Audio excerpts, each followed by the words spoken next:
My name is Pat O'Connor, and this is video number 25 in my National Mortgage Exam tutorial series. Today we're going to be talking about ethics. First, I want to mention material for this book was drawn from my study guide that I have published on Amazon. It's updated every year.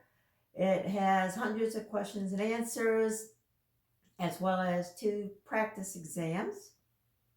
And the other thing that I want to mention is at the end of this video, you'll have instructions on how to request a quiz that you can download. So be sure to watch till the end if you want to take the quizzes.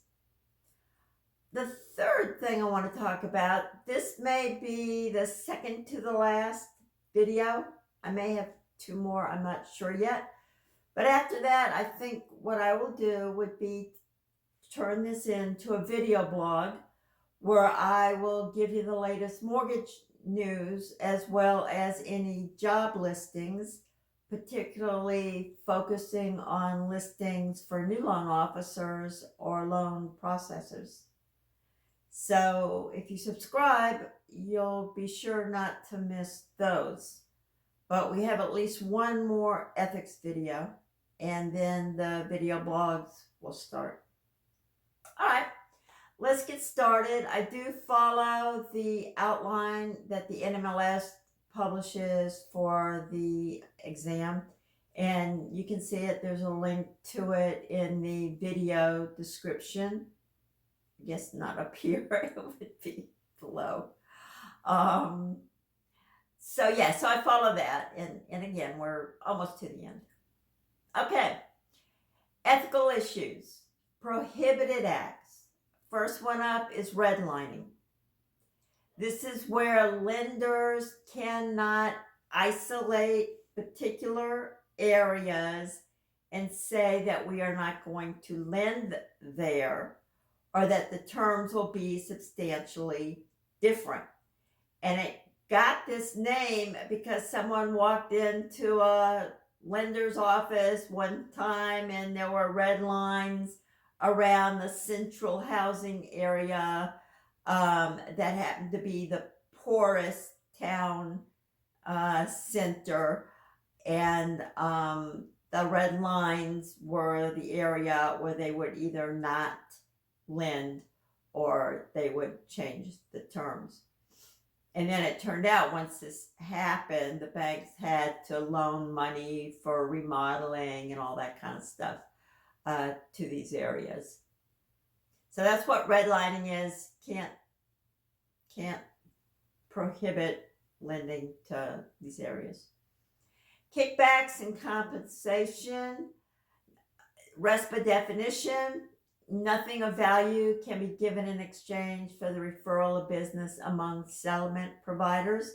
So if a real estate agent sends you a listing, a client, potential borrower, you cannot reciprocate with cash, champagne, movie tickets.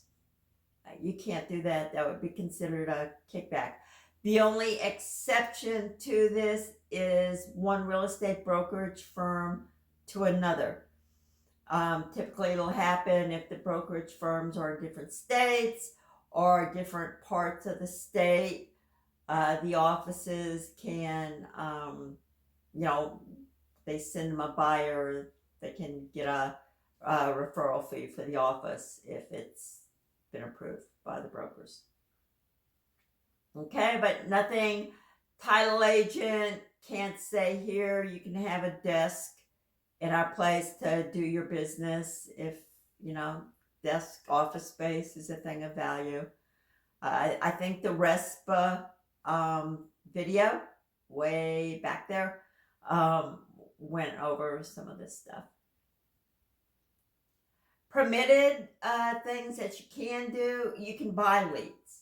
Right, buying leads is a big deal in real estate and mortgage companies, but you can't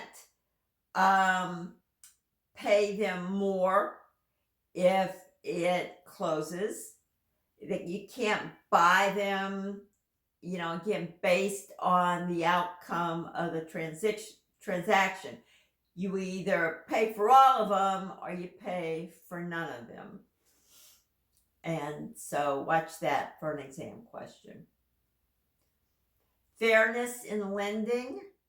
There is an affiliated business disclosure that we covered earlier. A lot of mortgage companies may also have a real estate branch as well as a title company, right? Having all three of these under one umbrella is not all that unusual these days. But you, as a mortgage broker, you have to have the affiliated business arrangement. Give that to them at the time of the application and just let them know that you don't have to use these services. But if you do, just be aware we have ownership interest and stuff like that. Coercion. Think of coercion as somebody twisting your arm to do something. So someone cannot be coerced into buying a property. Like the husband can't tell his wife, you better use your savings to buy this or we're through. Or, you hate your neighbors and, you better sell your home before we burn it down. Or I don't know, anything that would imply force to make them do something would be coercion. Undue pressure. Appraiser conflict of interest. The appraiser might be interested in buying the property themselves. It may, the buyer or seller may be related. You never know. But that would be an appraisal conflict of interest. Discrimination, fairness. Again, we've covered a lot of that in previous videos. You can never, ever discriminate based on race. There's a lot of fair housing policies. Covered, all that's been covered pretty thoroughly in other parts of this tutorial. Fraud detection. This is new for us here in this tutorial. Asset income employment fraud. Unexplained large deposits in a borrower's bank account. Right? They want to see seasoned assets. Make sure that the borrower has enough to at least pay like the first 2 months of mortgage payments for a single family home, and it might be a year for $1 million property. It may be more for investment properties, multifamily properties, but they want it to be seasoned. And if there's all of a sudden a large deposit in the borrowers and they don't have a paper trail for it, that's suspicious. Credit history doesn't indicate a financial hardship in a short sale or loan modification. So that's a requirement. We're going to do it, but you have to, be in dire straits. And so if you're not, someone along the way pushed it through. And that would be fraud. Somehow there was some misrepresentation, most likely, if you were approved for that and did not show the hardship. Someone may have been in cahoots with you. No employment or income verification. Either the underwriter or the loan originator or the loan processor may have been in a relationship with the borrower to one degree or another, maybe paid off to skip that step. whatever it is. I mean, we're talking about fraud here. We're not talking about accidentally someone forgetting to verify. We're talking deliberate non-verification. Employee's address shown only as a post office box. So this would be, the borrower faking a work history. And they might have a telephone number that's either theirs, right, not too bright, or, one of these Google numbers that would, also be theirs, an untraceable kind of thing. Sales contract application red flags. On a sales contract, fraud can occur with non-arm's length transactions. That means a relative, close friend, employer, live-in companion. The seller might also be a real estate broker, and so they have a interest in it. Seller is not currently reflected on title. So the seller might be trying to sell someone else's property. That's why at the closing, the seller has to provide documentation that they in fact own the property. And if people aren't careful, then that might slip by. That might be detected by the title company before it's ever detected by a loan originator. Not sure loan originators, start looking up recorded deeds, but the title company certainly will. And if the title company lets it go by, there might be an underlying reason for that. What I've run into as in real estate is that sometimes the person on the deed has died, and so the heirs have not yet had their name put on title. So that could be. So it doesn't necessarily mean that there's fraud going on, but these are just red flags, warning signs. The purchaser is not the applicant.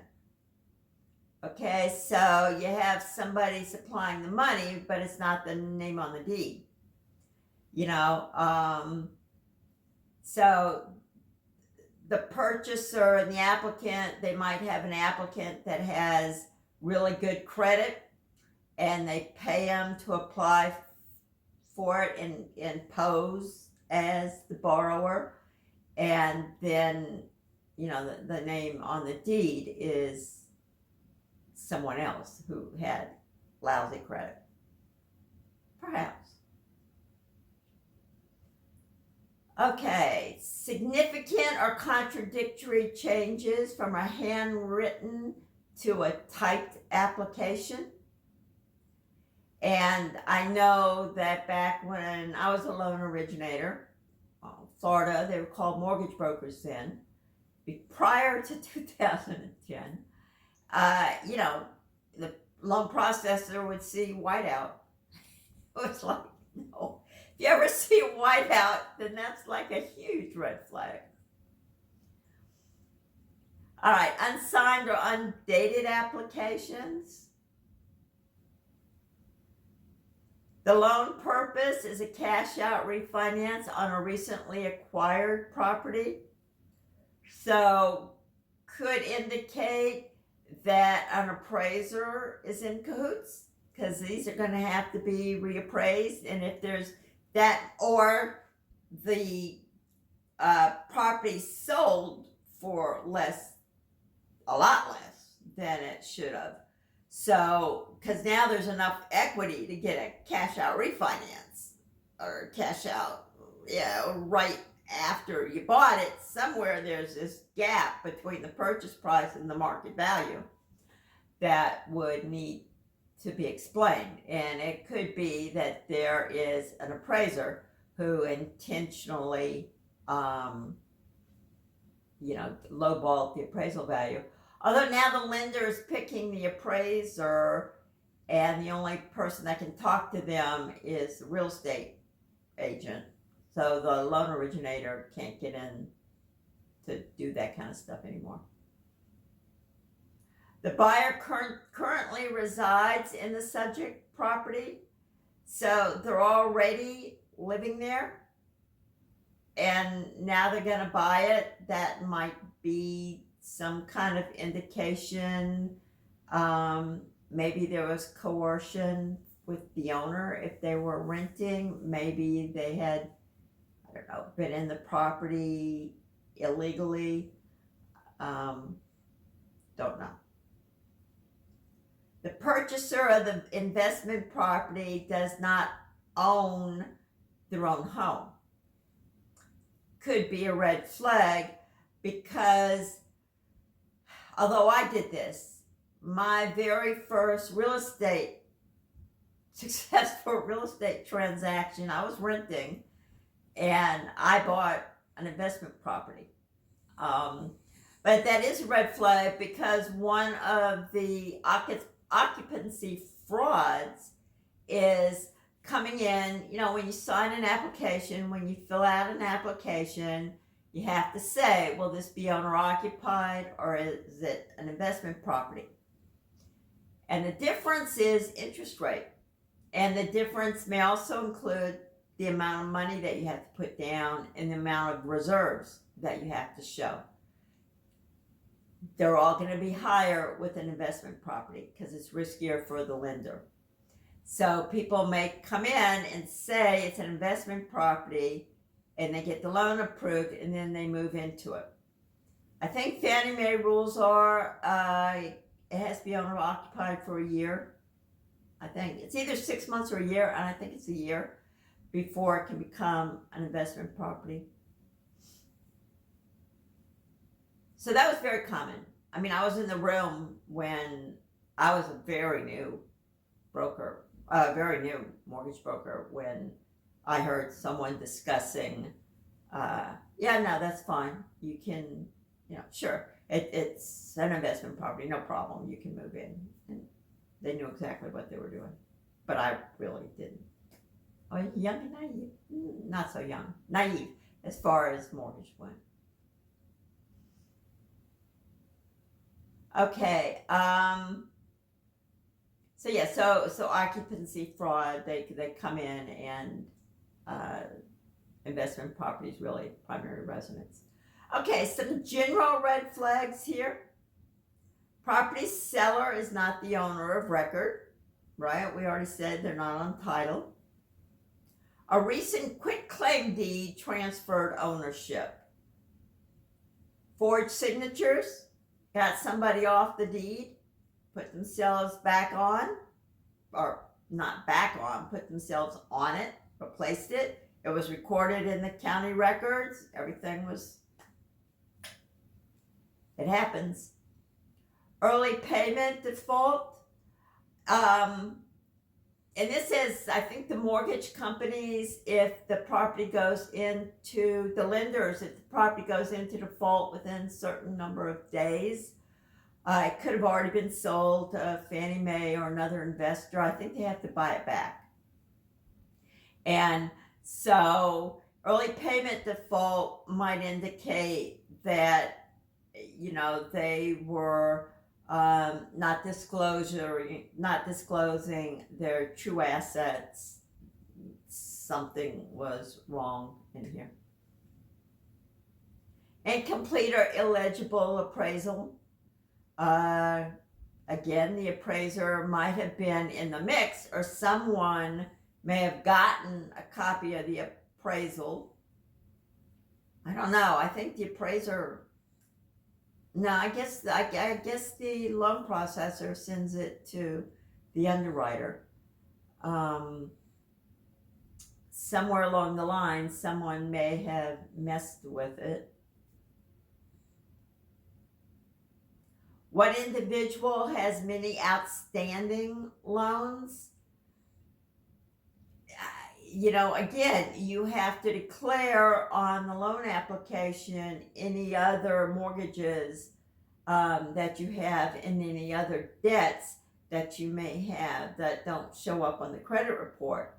And it could be that they don't show up on the credit report yet because you simultaneously bought multiple properties and didn't disclose that, yes, now I also own this and I own this. Incomplete leases. Leases are notoriously forged, even by owners. When they have a buyer coming in to look at a multifamily property, you're always instructed to actually go door to door to verify that the leases are accurate. But having a loan originator create a lease out of thin air is not unheard of. And so incomplete leases mean they're not very good forgers. But don't do this. Numerous changes in wiring instructions. Maybe trying to hide identity, maybe trying to have the money go, untraceable kind of thing. Maybe the last minute it has to go here. These are off the Fannie Mae. I think I got these off the Fannie Mae website. Okay, the last one, no real estate agent is used in the transaction. We kind of double check. We should, if we don't know the seller, ask for their driver's license before we ever create, present an offer, create a listing. Same thing with borrowers, check IDs and stuff. So if there's not that middle person in there to provide checks and balances, stuff might happen. The general public tends to be unaware. General public's much too trusting. I'm just seeing too much.